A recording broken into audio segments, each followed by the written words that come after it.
નમસ્તે મિત્રો, સ્વાગત છે તમારું મારા આજના નવા વિડીયોમાં। મિત્રો આજે બનાવીશું શિયાળામાં સ્પેશિયલ શિયાળામાં જ ખવાય એવું અથાણું। અત્યારે શિયાળામાં હળદર અને આદુને બધું બહુ સરસ એવું મળી રહ્યું છે, તો આપણે એનો પૂરો ફાયદો ઉઠાવીશું। તો આપણે અથાણું બનાવવા માટે આદુ લીધું છે આપણે 100 ગ્રામ જેટલું, આપણે 150 ગ્રામ જેટલી હળદર લીધી છે, 200 ગ્રામ આપણે મરચાં લઈશું અને 8 થી 10 મોટી કળી આપણે લસણ લઈશું। તો મરચાંને આપણે સારી રીતે પહેલાં તો ધોઈ દેવાના છે અને એને કોરા કરી દેવાના છે। મરચાં બરાબર કોરા થાય પછી આપણે એના ડીટા કાઢી લઈશું। પછી એને આપણે ગોળ કટિંગ કરવા હોય તો અથવા લાંબા કટિંગ કરવા હોય તો એ રીતે આપણે કટિંગ કરી લઈશું। હળદરને પણ છોલીને આપણે જે શેપ આપવો હોય એ શેપમાં આપણે આદુ, હળદર અને લસણને પણ કટ કરી લઈશું। તો સૌ પહેલાં તો આપણે તેલને ગરમ કરવાનું છે, તો તેલ ગરમ કરી અને આપણે પહેલાં તો ઠંડુ કરવા મૂકીશું। તો મિત્રો સૌ પહેલાં તો આપણે તેલ લઈશું, તો તેલને આપણે એકદમ વરાળ નીકળે, ધુમાડો નીકળે એ રીતનું આપણે પહેલાં તો ગરમ કરવાનું છે। એટલે તેલને પહેલાં તો આપણે ધીમા તાપે સારી રીતે આપણે પહેલાં ગરમ કરી લઈશું। તમે સરસ્યું પણ લઈ શકો છો, મેં અત્યારે સિંગ તેલનો ઉપયોગ કર્યો છે। તો તેલને આપણે મીડિયમ ગેસ ઉપર એકદમ સારી રીતે આપણું તેલ ધુમાડો નીકળે એ રીતે આપણે પહેલાં તો ગરમ કરી લઈશું। તો મિત્રો તમે જોઈ શકો છો આપણું તેલ એકદમ સરસ ધુમાડો નીકળે એટલું ગરમ થઈ ગયું છે। હવે આપણે ગેસને બંધ કરી અને તેલને ઠંડુ થવા દઈશું। થોડું તેલ ઠંડુ થાય ત્યારબાદ આપણે એમાં હિંગ એડ કરીશું, પણ અત્યારે નહીં એડ કરીએ કારણ કે આપણું તેલ એકદમ ગરમ છે, હિંગ આપણી બળી જશે।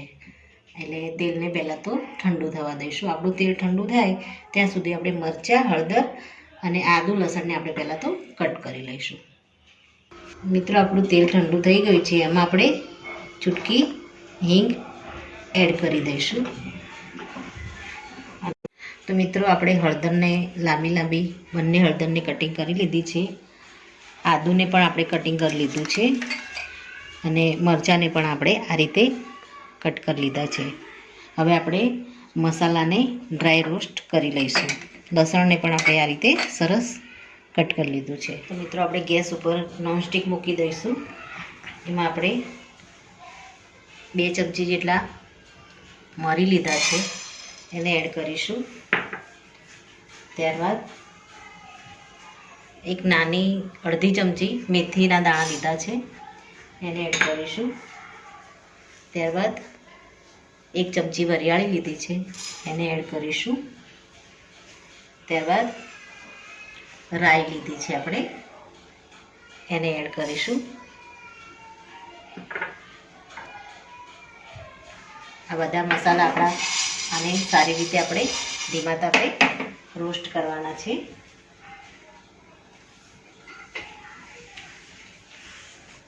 મસાલા આપણા ડ્રાય રોસ્ટ થાય ત્યારબાદ એને આપણે મિક્સરમાં ક્રશ કરી લઈશું।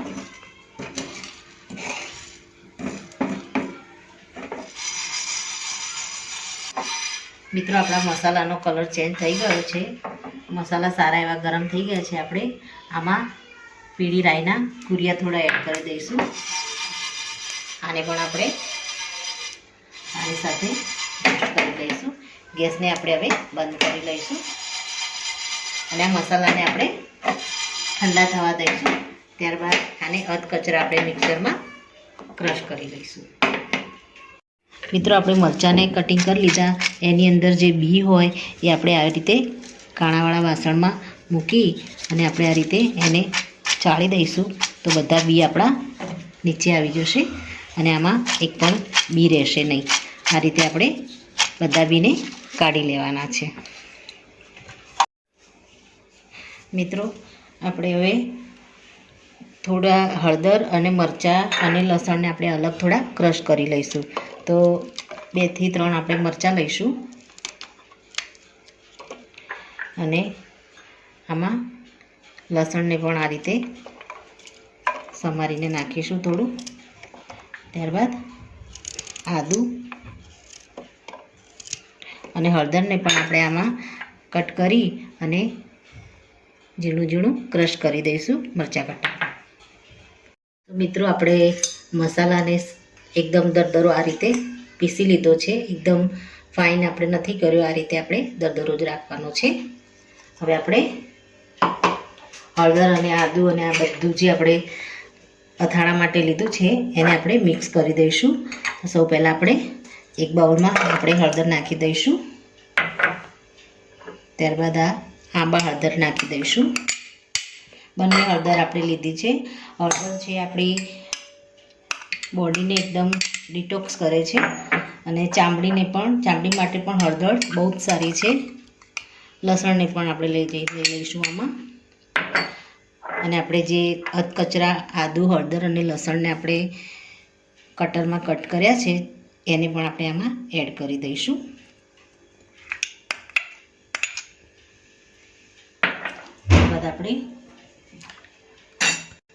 ત્યારબાદ આપણે કટ કરેલા મરચાંને પણ એડ કરી દઈશું. હવે આપણે ટેસ્ટ મુજબ આપણે એમાં મીઠું એડ કરી દઈશું. આપણે 2 ચમચી જેટલું આપણે આમાં મીઠું એડ કરીશું. ત્યારબાદ આપણે કાશ્મીરી લાલ મરચું લેવાનું છે. આપણે આમાં લીલા મરચાં લીધા છે એટલે આપણે તીખા મરચાંનો ઉપયોગ નહીં કરીએ. કાશ્મીરી લાલ મરચું આપણે કલર માટે 1 ચમચી લઈ લઈશું. ત્યારબાદ થોડી આપણે આમાં હળદર એડ કરી દઈશું. હવે આને બરાબર મિક્સ કરી દઈશું. મિત્રો હવે આને આપણે સારી રીતે મિક્સ કરી દઈશું ચમચા વડે.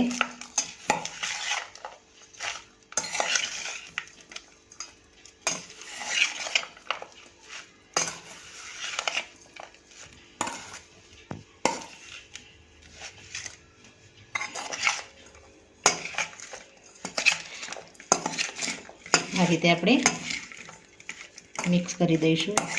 હળદર છે આપણા શિયાળામાં શરીર માટે ખૂબ જ સારી છે, ખાવી જ જોઈએ આપણે. અને આ રીતે જો બનાવીને આપણે આને રોજ ખાઈ શકીએ છીએ.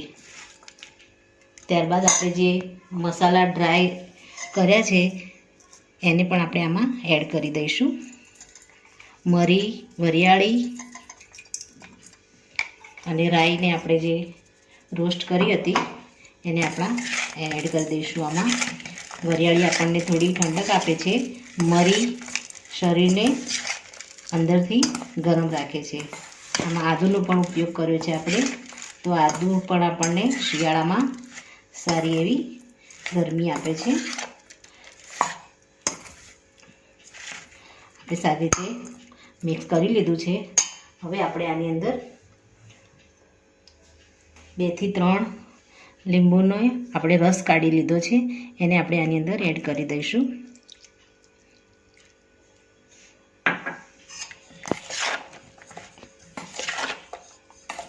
બરાબર આને હલાવી લઈશું. મસાલા એકદમ પ્રોપર આપણા અથાણામાં મિક્સ થઈ જાય એ રીતે આપણે થોડી વાર માટે આને હલાવીશું.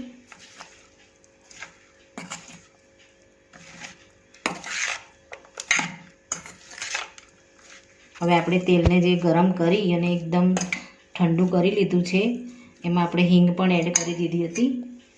એને આપણે આમાં એડ કરી દઈશું. તેલને પણ તમે આમાં સરસિયાનો પણ ઉપયોગ કરી શકો છો. મિત્રો આને આપણે તેલ એડ કરી દીધું છે. હવે આને આપણે સારી રીતે હલાવી લઈશું. તો મિત્રો આપણા હળદર અને મરચાંનું અથાણું રેડી થઈ ગયું છે. આને આપણે થોડું સ્મોકી ફ્લેવર આપી દઈશું. કેવો સરસ એકદમ કલર લાગી રહ્યો છે આપણા અથાણાનો. આને આપણે સાઈડ પર મૂકી અને એને આપણે સ્મોકી ફ્લેવર આપી દઈશું. સ્મોકી ફ્લેવર આપવા માટે આપણે એક આ રીતે કોળિયું લઈ લીધું છે, એને ગરમ કરીશું. અને સાઈડમાં આપણે એક આ તજનો ટુકડો લીધો છે, એને પણ આપણે અહીંયા ગરમ કરી લઈશું. આપણો તજનો ટુકડો સારી રીતે એને ગરમ કરવાનો છે અને કોળિયાને પણ આપણે ગરમ થવા દઈશું.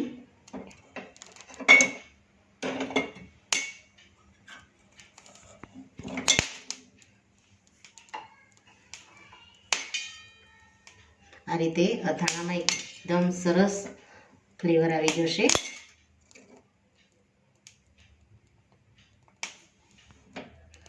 હવે આપણે આમાં એડ કરી દઈશું અને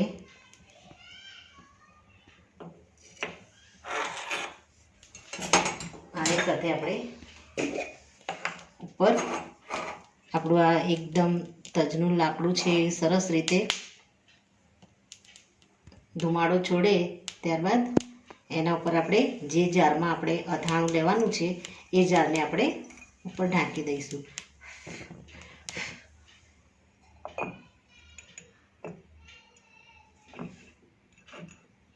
આ રીતે ઢાંકી દઈશું.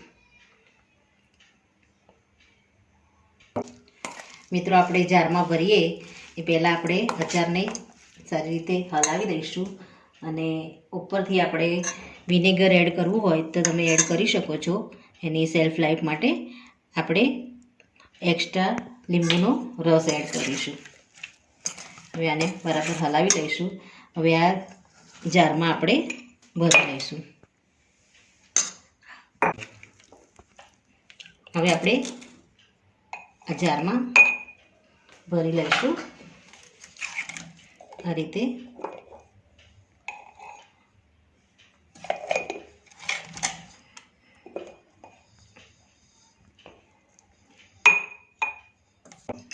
મિત્રો, આને આપણે હવે ઢાંકી દઈશું.